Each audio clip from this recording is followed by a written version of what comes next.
En ciertas ubicaciones de Asturias puedes encontrar antiguos palacios que sobreviven al tiempo.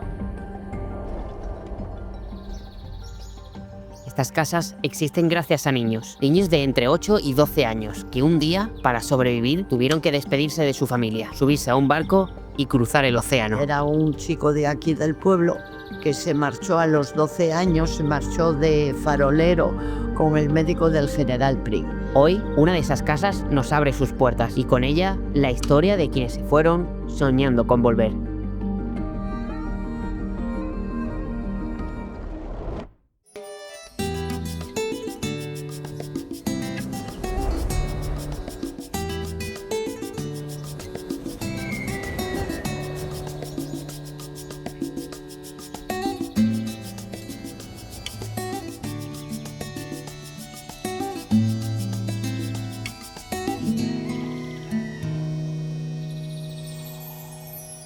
Todos alguna vez hemos pasado por delante de una casa enorme.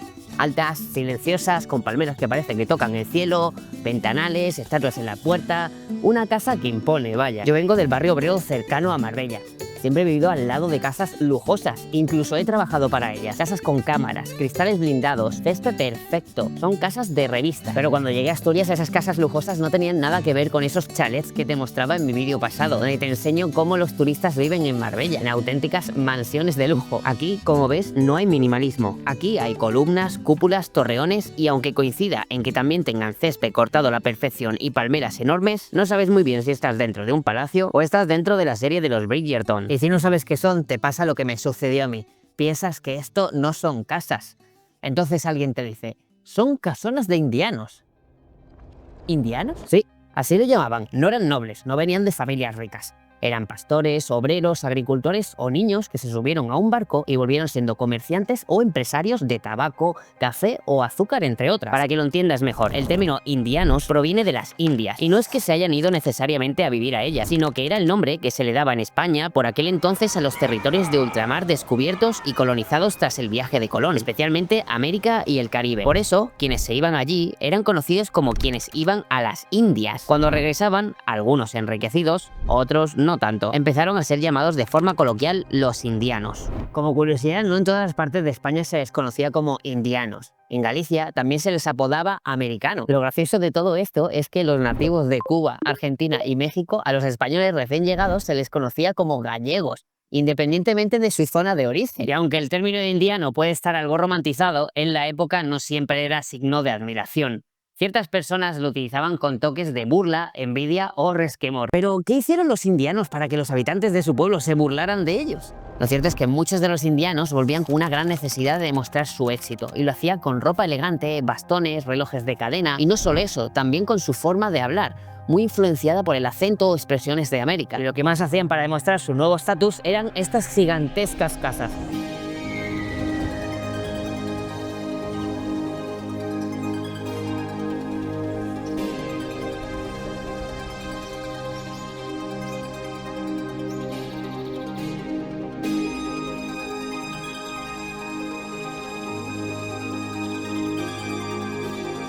En muchas ocasiones los indianos eran recibidos como héroes, ya que con su riqueza construían escuelas, lavaderos, cementerios o casinos. Eso daba un mejor estatus al pueblo y hacía que más gente quisiera vivir aquí. Pero a muchos de los habitantes les parecía egocéntrico la forma en la que los indianos regresaban a su pueblo natal, ya que ponían su nombre en las fachadas de lo que construían. Hacían retratos, placas e incluso pedían hacer esto en el jardín de sus casas. De hecho, cuando descubrí lo que había dentro me quedé a cuadros, pero eso te lo explico en un momento. Ahora quiero saber una cosa, ¿tú de qué lado estás? ¿Crees que los indianos ayudaban a sus pueblos o simplemente lo hacían por presumir?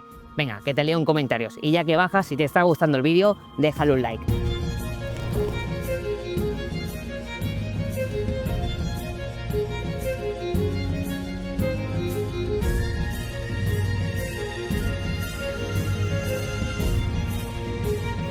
Por suerte, no todas estas casas están cerradas, algunas todavía respiran. Ella no solo vive aquí, nació en esta casa y desde entonces no la ha dejado nunca. Cada año, con cada temporal, repara lo que se rompe, cuida las molduras, las paredes y los suelos. No lo hace por nostalgia, lo hace porque este lugar es parte de ella. Gracias a ella, hoy entramos en una casa indiana, no en ruinas, viva y llena de recuerdos que no están en ningún libro.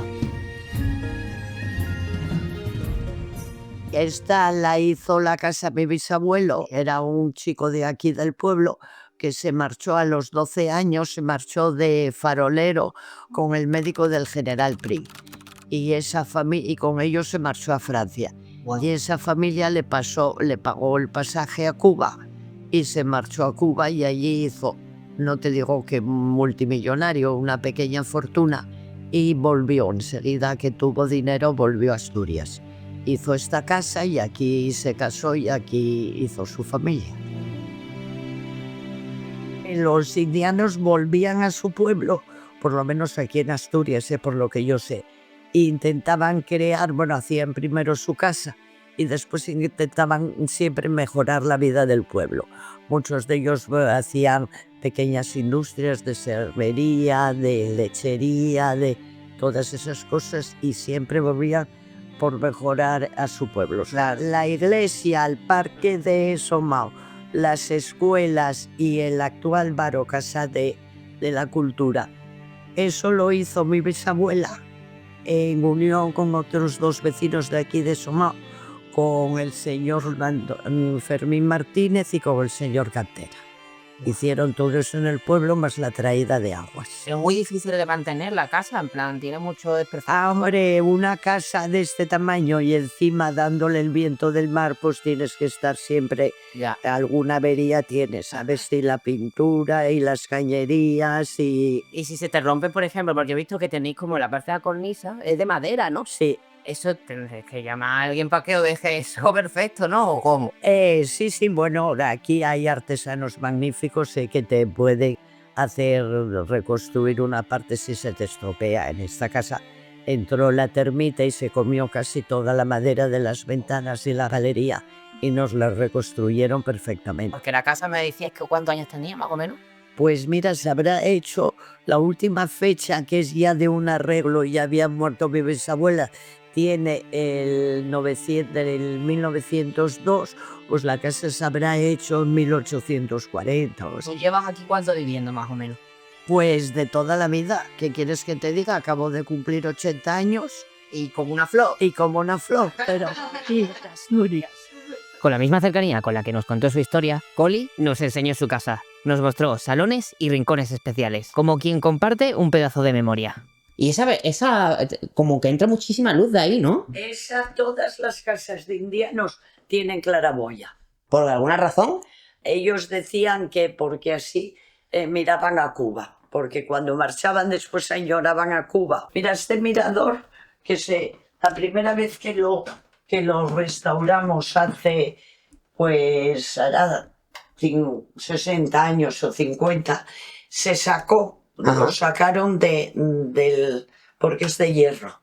Y ahora lo acabamos de restaurar hace 2 años, pero ya vino una persona y lo restauró desde aquí. Lo reformaste y ya está, porque ya estaba... Porque el hierro se oxida. Y más, enfrente del mar que se corre... Ahí, es verdad que se nota, incluso esto es madera, no, esto es hierro también, ¿no? No, esto ahí tiene parte de madera, pero lo que es de hierro es el alma. Es esto de aquí, ¿no? Se nota que ha tenido que lo han tratado un poco. Veo que tengo que llamarlo, meterle yo mano. Es que se salta la... Bueno, tú también tendrás que ser una manita, digo yo. Unas manitas. Después nosotros aquí, aprovechando huecos, pues sacamos cuartitos de baño muy... O sea, esto lo habéis hecho después. Sí, eso ya en época de mi madre. Esto quería decir... Hombre, porque realmente esta casa, ¿cuántos baños tendría? Uno solo. Y es el que me habías enseñado antes. Me acuerdo, sí, de pequeña aquí, que se metían los abuelos en el baño. Y a ver que lo sacaba. Con la manga de río al jardín, el resto. O sea, esto es una galería que rodea la casa. Que rodea la casa. ¿Por qué motivo me decías que era? Para que coge el sol, ¿no ves cómo está de caliente? Sí, aquí hace mucho calor. Y ayudaba a calentar las casas. Claro, igual que con la cuadra de abajo utilizaban el calor de los animales para calentar la casa. Qué listo, ¿eh? Qué listos, ¿verdad? Sí. Es muy bonito porque ahora se ve como a esta hora del día como entra la luz muy clara y ilumina mucho la casa. Y aquí la capillita de San Antonio. La capillita de San Antonio. ¿También lleva mucho tiempo aquí? Sí, yo la conocí aquí siempre. Sí, o sea, tú de pequeña ya la tenías aquí. Ya no estaba en este sitio, pero ya estaba aquí. Y bueno, aquí volvemos a lo que es la parte principal. Aquí tienes otro dormitorio. También repleto por el techo de estuco, ¿no? Sí. O sea, todo esto es estuco. Es que además el tacto... Que este cambio perdió el estuco. Este perdió el estuco. Sí. O sea, se cayó, ¿no? Por el tiempo. Se estropeó y ya hubo que empapelarlo. Porque no hay una manera de poder repararlo. No hay nadie que te haga hoy el estuco. Joder. Tú vas a México y casi todas las casas están con estuco porque allí lo hacen con la pasta del maguey. Y allí hay inditos que te hacen el estuco, pero como no me voy a traer un indito mexicano aquí conmigo. La casa se construyó sobre una casa que ya existía. Podéis ver, mira las anchuras de muro de aquí. Sí. Debía de ser una casa muy antigua. Guau, claro. Y sobre esa, mira, ves qué anchuras Claro. tiene. Mira, esta mesa fue encontrada flotando en el mar. Si te agachas por debajo ves que había colonias de mejillones. ¡Wow! Madre mía. ¿La encontraron en el mar? Flotando, sí. Flotando, la trajeron aquí y le pusieron como mesa. Y aquí está todavía. Aquí está toda. O sea, que será del año 1840, por ahí. Se ve, vamos, que es mesa de barco. Sí, se nota. Hombre, sí que es verdad que lo tenéis muy bien mantenido, como que le dais eso. A ver, que me enseñas. ¡Wow! Qué pasada. ¿Y son alguien...? Sí, toda la familia. O sea, son toda la gente que ha pasado por la casa, ¿no? Sí. Es la familia. Aquí está entonces ¿Era tu bisabuelo, era? Sí, mi bisabuelo, mi bisabuela. Mira, este era mi abuelo de pequeño. Esta era mi bisabuela. Esta es la tata con mi abuelo de pequeño. Y me dices que esto viajaba por toda España porque a la gente... Porque la llevaron en exposiciones de fotografía como álbum curioso. La casa de Collie no es solo una herencia de su bisabuelo, es una historia construida a muchas manos, la de sus abuelos, sus padres y ahora la suya. Entre ellos construyeron varios baños, reformaron el antiguo granero y mantuvieron la casa hasta día de hoy. Pero lo más valioso no se ve en cámara. Es esa sensación difícil de explicar, la de estar dentro y notar que todo lo que te rodea sigue vivo. Pero cuanto más conoces estas casas, más te das cuenta de que no todo está en los archivos. Hay cosas que se cuentan entre vecinos y que han pasado de generación en generación. Durante años, esta casona estuvo vacía, en silencio, pero rodeada de una historia que los habitantes del pueblo murmuraban. Algunos decían que por las noches, en su interior, aún se escuchaba un piano, un acorde suave pero profundo, que surgía entre las paredes de la villa, como si alguien todavía viviera allí. Esta casa fue construida en el año 1912 por el indiano Manuel Menéndez de Andes, pero un día durante una de sus travesías desde Argentina hasta Asturias, su barco sufrió un trágico accidente llevándose la vida de Manuel, y este nunca llegó a pisar de nuevo su casa. Durante décadas, la casa fue cerrada y tapiada por el ayuntamiento, pero hoy todo eso está cambiando. La villa está siendo restaurada, pronto volverá a abrirse, pero ya no como casa, sino como hotel de lujo. Y claro, yo me pregunto, ¿seguirá sonando el piano cuando todo esto vuelva a estar lleno de gente? ¿O el misterio también se irá con la reforma?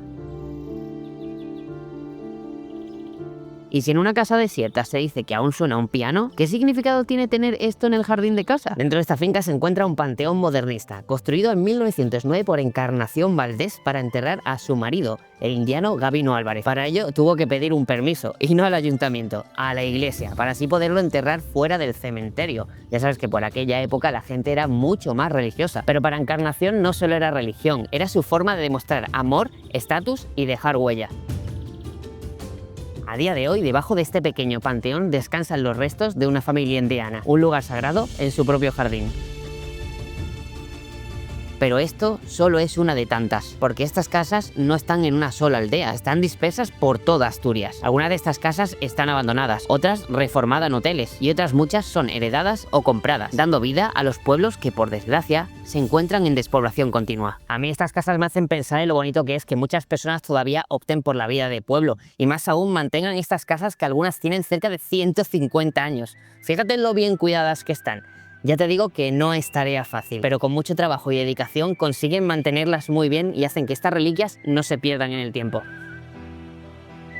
Puede que no a todos os guste la historia detrás de estas casas indianas, pero lo que es un hecho es que son parte de la historia de Asturias, no sé tú. Pero también me hace pensar en lo que dejamos atrás, en cómo queremos ser recordados y qué es lo que sembramos a lo largo de nuestra corta vida. Lo que estás viendo no es solo una casa grande, es la memoria de alguien que cruzó el mar y quiso dejar huella, incluso cuando ya no quedara nadie. Si conoces alguna historia de indianos en tu pueblo, te leo en comentarios. Y si quieres conocer otra historia que deja huella, te dejo este otro vídeo donde nos adentramos en lo más profundo del mar para explorar esta ermita. ¿Por qué estará ahí? Nos vemos en el próximo viaje.